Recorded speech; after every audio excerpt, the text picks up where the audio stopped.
aqui hoje. Na verdade, não há nenhuma dúvida sobre o sistema eletrônico e esse inquérito não tem absolutamente nada a ver com as urnas eletrônicas, absolutamente nada, e a sua defesa vai poder esclarecer bem, porque já está juntado aos autos.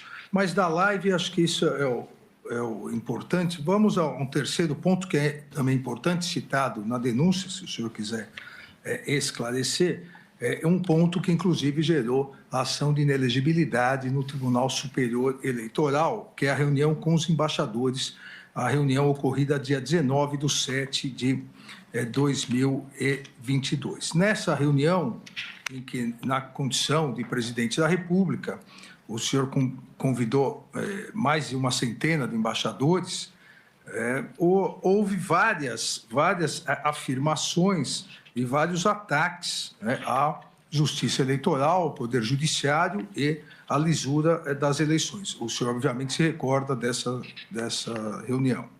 Eu vou citar alguns trechos aqui e o senhor fique à vontade se quiser esclarecer.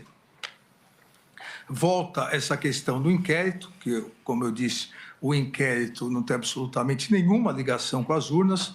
O inquérito foi um hacker que ingressou e pegou banco de dados de servidores e o senhor diz, entre aspas, teria muita coisa a falar aqui, mas eu quero me basear exclusivamente em isso para os embaixadores, em um inquérito da Polícia Federal que foi aberto após o segundo turno das eleições de 2018, onde um hacker falou que tinha havido fraude por ocasião das eleições. Falou que ele tinha invadido o grupo dele, o TSE, o Tribunal Superior Eleitoral. E, obviamente, quando se fala em manipulação de números após as eleições, quem manipula é quem ganhou.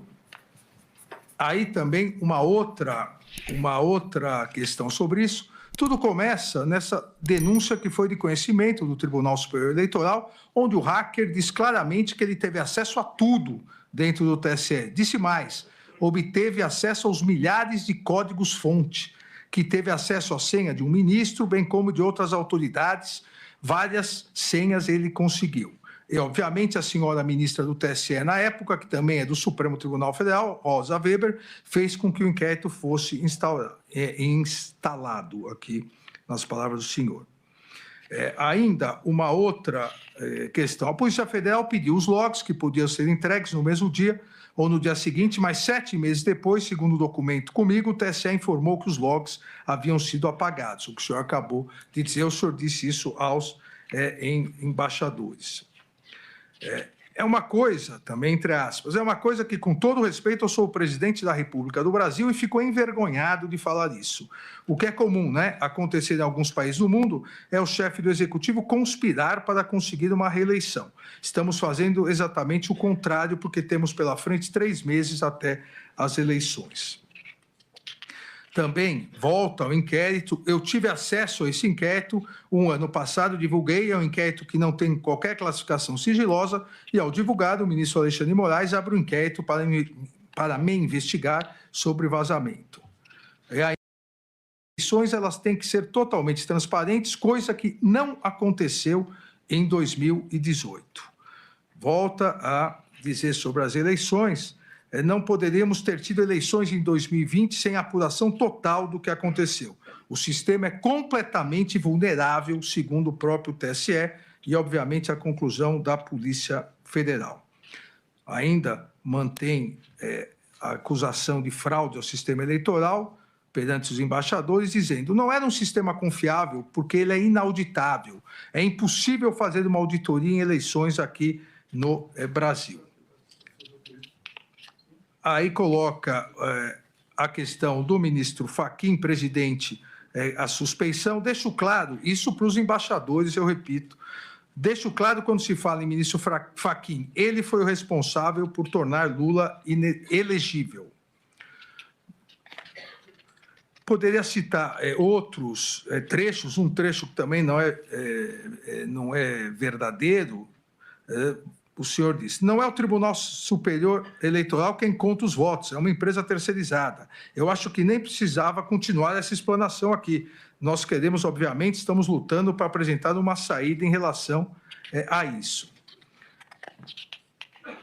Ainda mais grave ainda, perante representantes de outros países, eu teria dezenas e dezenas de vídeos para passar para os senhores por ocasião das eleições de 2018, onde o eleitor ia votar e simplesmente não conseguia votar. Ou quando ele apertava o número 1 e depois de apertar o número 7, aparecia o 3 e o voto ia para o outro candidato. O contrário, ninguém reclamou. Temos quase 100 vídeos de pessoas reclamando que foram votar em mim e, na verdade, o voto foi para outra pessoa. Nenhum vídeo de alguém que foi votar no outro candidato e, porventura, apareceu meu nome. Então, nessa reunião, o tópico da reunião, inclusive com a apresentação de... Não era propriamente PowerPoint, era a apresentação de documentos no telão. O tópico foi a acusação de fraude nas urnas eletrônicas e parcialidade da Justiça Eleitoral. Foi exatamente isso que o senhor fez? Presidente, em 2016, a senhora Dilma Rousseff reuniu-se com embaixadores. O assunto foi outro, mas ela se reuniu com embaixadores, que é uma política privativa do chefe do Executivo. 2 meses antes dessa minha reunião com embaixadores, o senhor ministro Fachin também se reuniu com embaixadores. E a ênfase foi que, tão logo o TSE concluísse a apuração, os respectivos chefes de Estado deveriam, então, reconhecer o ganhador. Essa é a norma, é a regra, só que me causou surpresa. Daí eu convidei os embaixadores para mostrar o inquérito 1361. E, com todo respeito, mesmo que seja um outro foco, um inquérito, tá? Após a minha conversa com embaixadores, no dia seguinte, ser classificado como confidencial, a gente fica um pouco surpreso com isso. E, obviamente, não foi de agora, não foi enquanto do então presidente Jair Bolsonaro. Desde 2012, no mínimo, eu sempre lutei pelo voto impresso. Nós estávamos na iminência de aprovar uma PEC dentro da Câmara dos Deputados que tratava do voto impresso. A autoria da deputada Bia Kicis, o relator, o deputado Felipe Barros. Quando, então, o senhor ministro Barroso foi lá para o parlamento, conversou com lideranças, no dia seguinte foram trocados os componentes da comissão especial, nós perdemos a votação na comissão, depois o presidente resolveu levar para o plenário, ganhamos, mas não com voto qualificado. Então, essa questão do voto impresso é uma coisa minha desde há muito tempo, como foi do Flávio Dino, como foi de outras personalidades, a mais variada possível, a maioria de esquerda. Então, se eu exagerei na retórica, devo ter exagerado com toda certeza. Mas a minha intenção, meu objetivo sempre foi mais uma camada de proteção por ocasião das eleições, de modo que evitasse qualquer conflito, né, qualquer suspeição. Lembro ainda que em 2014, quando Aécio Neves perdeu para a senhora Dilma Rousseff, foi contratada pelo PSDB uma auditoria externa. E a conclusão da auditoria externa foi que as urnas são inauditáveis. Ou seja, senhor ministro, com todo respeito, nós temos muita coisa ao nosso lado mostrando que esse sistema que está aí carece de um aperfeiçoamento, como existe, por exemplo, no Paraguai. No Paraguai, a eleição, no meu entender, ideal, o papel da urna, como passou a existir nas últimas eleições, até na Venezuela, que foi permitido lá notar que algo de anormal estava acontecendo. Nós não podemos esperar que aconteça isso no Brasil para tomar providência. Me permita aqui, eu estou baseado, as minhas críticas, eu posso ter exagerado na forma, na entonação, mas na Associação Nacional dos Peritos Criminais Federais, não sou eu que, da minha cabeça, se bem que acredito, com todo respeito, pela imunidade parlamentar, pelo fato do parlamentar ele poder usar das palavras, voto, à vontade, eu poderia lá atrás, como sempre falei isso aí, talvez esse vício eu tenha trazido para o Poder Executivo. E repito mais uma vez aqui, são dos peritos, né? Mais uma vez, fraude sistêmica facilitada, consenso científico, todo o sistema eletrônico computacional possui vulnerabilidades. A intenção minha não é desacreditar, sempre foi alertar para aprovar. Hoje o clima está tão esquisito, até dentro do parlamento, que quando se busca uma assinatura para uma PEC do voto impresso, o parlamentar tem medo de assinar a PEC. Tanto é também, senhor ministro, talvez você esteja sabendo, um projeto de reforma eleitoral está no Senado Federal já na reta final. E lá tem um artigo que diz que todo aquele que duvidar, como eu duvidei aqui, do sistema eleitoral, pena 7 anos de reclusão. Eu acho que isso não é democracia, não é o que nós queremos. Nós queremos, com toda certeza, a Vossa Excelência quer e acredita no sistema. Tudo bem, a opinião do senhor, a minha opinião por lá de cá também. Nós devemos buscar aí maneira de evitar que isso aconteça. Repito, se tivéssemos um voto semelhante do Paraguai ou das urnas agora da Venezuela, nenhum de nós estaria nesse momento, para mim, bastante desagradável estar perante a Vossa Excelência nessa circunstância. Agradeço a resposta. Uma outra questão que me parece importante, o senhor acompanhou aqui os outros interrogatórios, acompanhou também a oitiva das testemunhas de acusação e defesa, e um dos pontos levantados na acusação e tratado nessa ação penal foi a operação realizada pela Polícia Rodoviária Federal no dia do segundo turno, a partir de boletins de inteligência realizados e a imputação que é feita e foram direcionados para onde o candidato adversário, o senhor hoje é presidente da República, onde ele tinha tido mais votos no primeiro turno, principalmente na região Nordeste, que lá fosse feita uma operação para evitar que os eleitores chegassem. Essa é a imputação feita pela Procuradoria-Geral.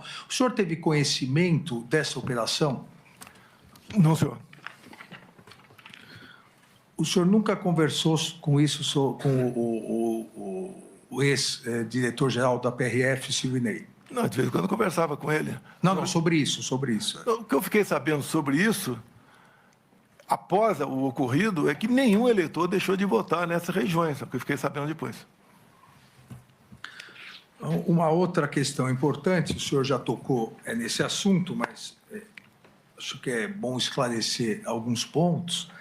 A Comissão das Forças Armadas, que participou durante o período eleitoral, sob a interlocução que era feita no Tribunal Superior Eleitoral, tanto na presidência do ministro Fachin, de fevereiro a agosto, quanto na minha presidência, era por meio do ministro, então o ministro Paulo Sérgio Nogueira de Oliveira.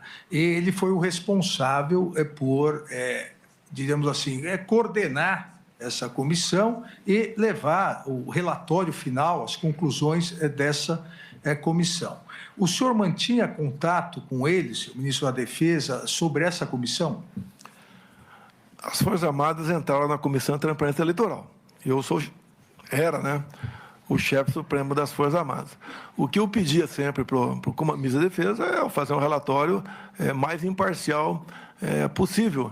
E que se não houvesse, e só colocasse ali o que não tivesse qualquer sombra de dúvida. O relatório saiu, se eu não me engano, dia 11 de novembro.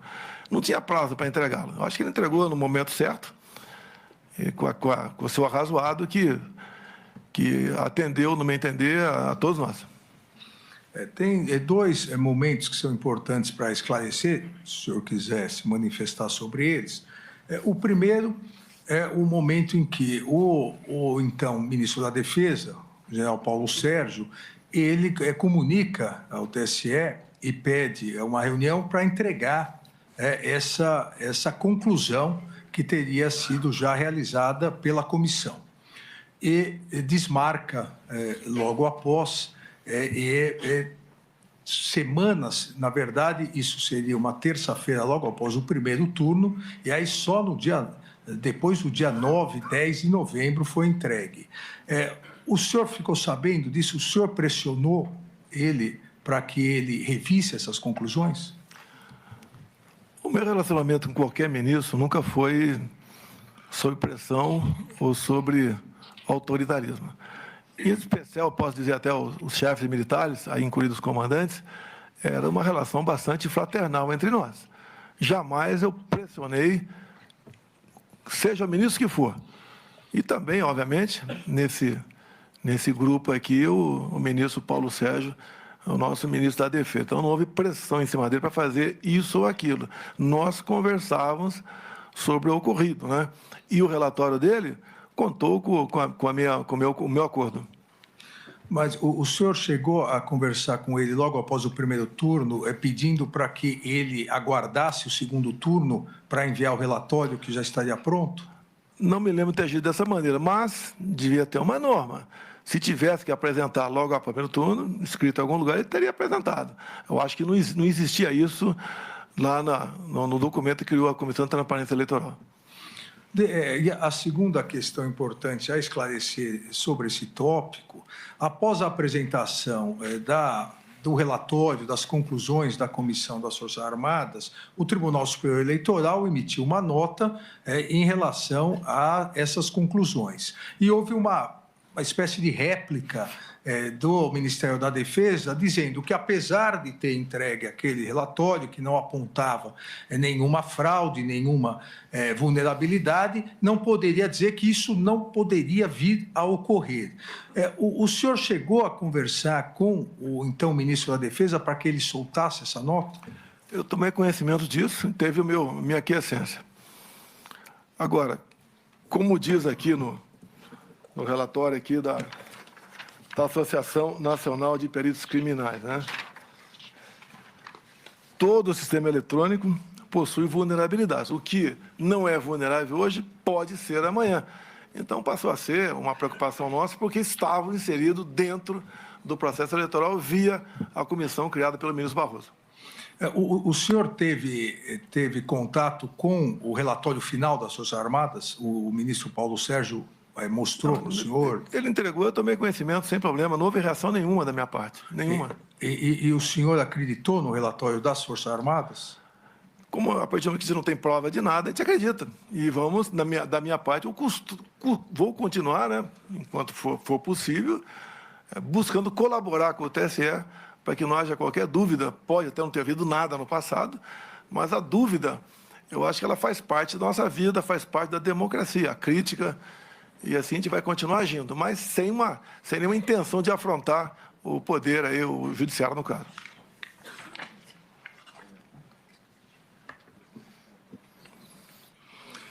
Vamos a um outro tópico importante, a reunião do dia 7. Na verdade, as reuniões antecedentes e depois a reunião do dia 7 de dezembro. O senhor se reuniu com o seu ex-assessor, Felipe Martins, né? O Felipe Martins, com um advogado que foi levar estudos sobre o artigo 142 e uma minuta de decreto com considerandos, uma minuta que previa a quebra da normalidade democrática? Para tratar de minuta, não. Eu lembro que ele esteve lá. Foi várias vezes teve no Alvorada, foi uma vez só não. Raras vezes conversei com ele. Ele não é a pessoa adequada para tratar de minuta, seja qual for. Ele que o senhor diz? O Felipe Martins. Felipe Martins. Se bem que eu digo uma coisa, né? Quando se fala em minuta, dá a entender que é uma minuta do mal. Da nossa parte, tá? Quando se fala em minuta do mal, conspiração, né? Eu sempre tive o lado da Constituição. Então, eu refuto qualquer possibilidade de falar em minuta de golpe ou uma minuta que não esteja enquadrada dentro da Constituição brasileira. Mas essa minuta, esse documento que o senhor conversou com eles, continha o quê? Não conversei sobre essa minuta com ele, foi bater um papo lá apenas. Teve um padre presente também, não lembro o nome dele. Era comum padre, pastores ir orar lá na Alvorada, e eu atendia todo mundo. Muitas vezes entrava uma pessoa lá e no carro tinha mais 3 ou 4. E nem sempre eu atendia todo mundo. Geralmente estava na parte domiciliar, que é de cima, e às vezes eu descia para atender essas pessoas lá embaixo, que era o escritório da presidência. Não fiquei na presidência, não teria tido um montão de problemas que tivesse lá, dada a minha erisipela, que me vitimou por aproximadamente 20 dias. No dia 7/12, o senhor se recorda da reunião com o então ministro da Defesa e os comandantes militares? Eu não posso garantir que tal dia foi tratado tal assunto. 7 de dezembro, você não está 7 de dezembro. Eu não posso dizer que estou tratando desse ou daquele assunto. Essas reuniões que ocorreram, tá, foram, em grande parte, em função da decisão do TSE. quando nós peticionamos o TSE sobre possíveis vulnerabilidades, no dia seguinte, não foi acolhido, não se discute nada mais além disso, e nos surpreendeu uma multa de 22 milhões de reais.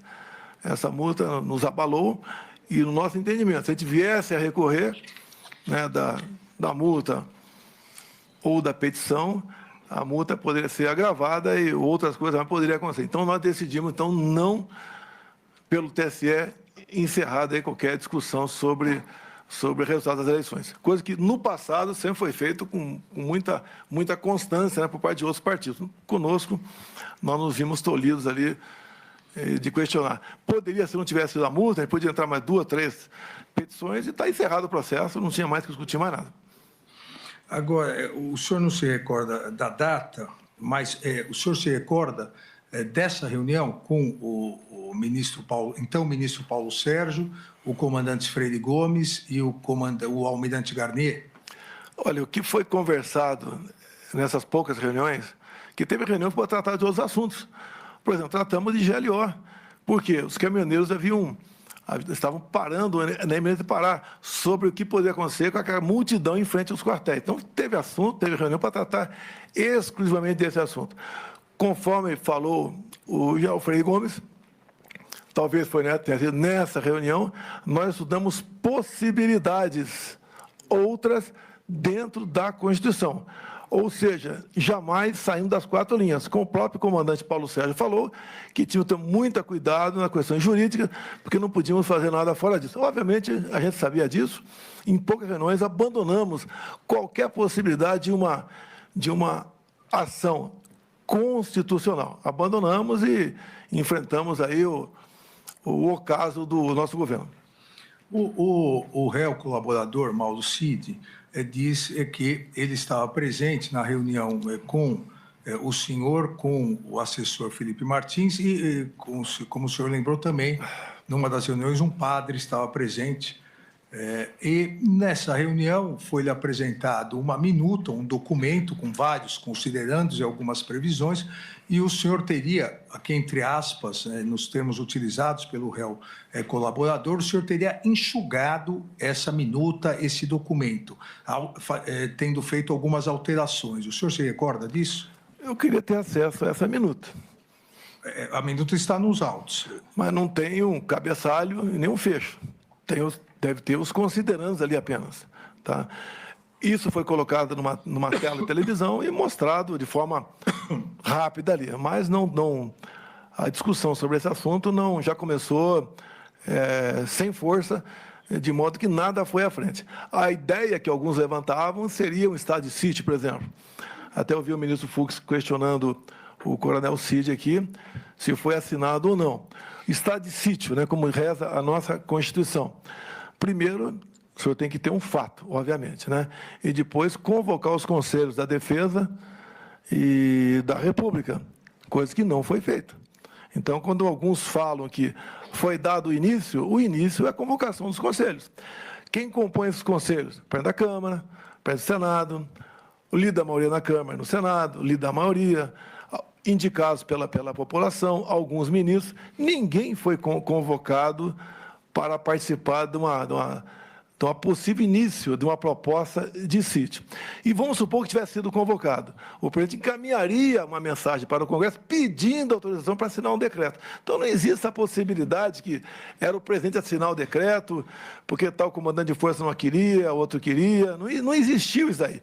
O que existiu na prática foi, como nós fomos impedidos de recorrer ao TSE com preocupação de uma penalidade mais alta do que ocorrida aquela de, se não me engano, 23 de novembro, nós buscamos alguma alternativa na Constituição e achamos que não procedia e foi encerrado. Agora, em função disso, apesar dessas reuniões, a não ser essa do dia 7, talvez aqui, todas as demais serem reservadas, eu, ministro da Defesa e 2 ou 3 comandantes, as ilações, o que estava tratando tratar lá dentro, corria solto. Então, a gente lamenta as ilações, mas em nenhum momento eu, ministro da Defesa ou os comandantes de força, sequer pensamos em fazer algo ao arrepio da lei ou arrepio da nossa Constituição.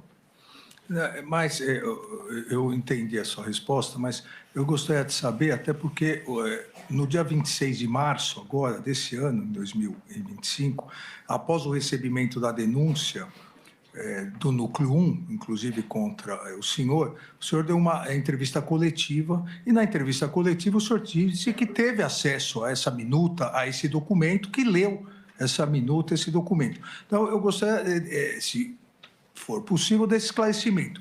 Chegou uma minuta, um documento, um esboço, como o senhor queira chamar, por parte do assessor Felipe Martins, o senhor teria enxugado, alterado alguma coisa e teria, nessa reunião do dia 7, mostrado ao comandante, ao almirante Garnier, ao ministro, então o ministro Paulo Sérgio e ao comandante Freire Gomes?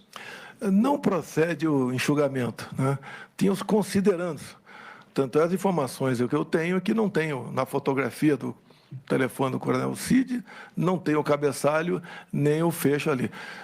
Eu conheço muito bem o Felipe Martins. Se ele tivesse participado de qualquer coisa, eu saberia precisar aqui qualquer contato com ele. Não procede. Eu vi agora há pouco o advogado do Anderson Torres, doutor Demóstenes, falando que talvez tenha sido um coronel, citou o nome dele, que tenha passado aquela matéria lá. Então, eu quero isentar aqui, por questão de consciência, o Felipe Martins.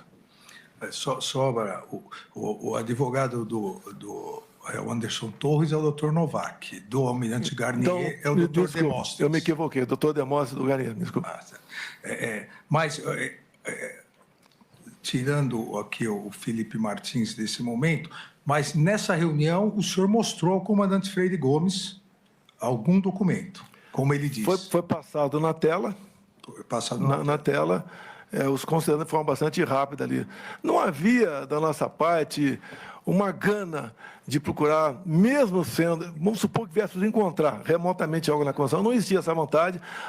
O sentimento de todo mundo é que não tínhamos mais nada o que fazer. Se tivesse ser feita alguma coisa, seria lá atrás, via Congresso Nacional, não foi feito, então tínhamos que entubar o resultado das eleições e poder até Vossa Excelência perguntar por que não passou a faixa. Eu não ia me submeter à maior vaia da história do Brasil. Só ele concordar comigo. Eu me submeter a um... mas eu não iria perguntar para o senhor. Então, não, eu sei que o senhor ia perguntar. Mas seria uma explicação, porque alguns dizem que muita coisa aconteceu porque eu não passei a faixa. Não passei porque não me submeter a passar a faixa para esse atual mandatário que está aí. O comandante, o então comandante do Exército, Freire Gomes, disse que em determinado momento ele disse no inquérito da Polícia Federal e depois, quando reperguntado por mim em juízo, ele disse que em determinado momento ele foi obrigado a dizer ao senhor que se as medidas de exceção fossem tomadas, ele teria, primeiro que o Exército jamais iria aderir e ele teria que tomar providências. Isso ocorreu? Nem tomar providência, também entender, é internar quem tivesse com uma intenção dessa natureza. As Forças Armadas, missão legal dada é missão cumprida.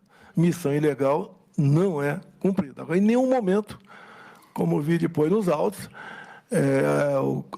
alguém me ameaçou de prisão se prosseguisse naquela missão. Até eu repito aqui, o meu tratamento, não só com o Ministério da Defesa, com todos os comandantes de força, era semelhante de companheiros de turma da academia.